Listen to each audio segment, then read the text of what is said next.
The overall goal of this transfer printing technique is to provide viable methodology to integrate functional plasmonic nanostructures in devices such as solar cells. This method can help to progress the practical device application of metal nanostructures such as plasmonic solar cells.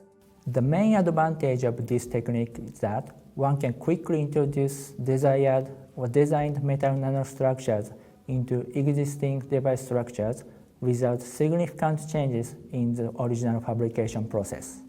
Though this method has been developed especially for solar cells, it can be also applied to other devices using plasmonic properties, such as light-emitting diodes and sensors.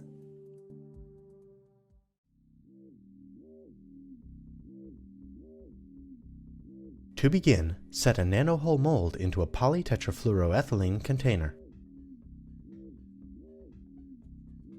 Next, place 0.76 grams of vinyl methylsiloxane dimethylsiloxane copolymer into a disposable glass bottle. Use a micropipette with a disposable polypropylene tip to add 6 microliters of platinum divinyl tetramethyl disiloxane complex to the copolymer.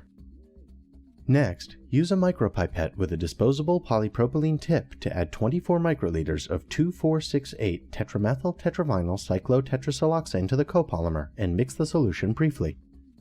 Alter these volumes if necessary to remain at the same ratio with the copolymer.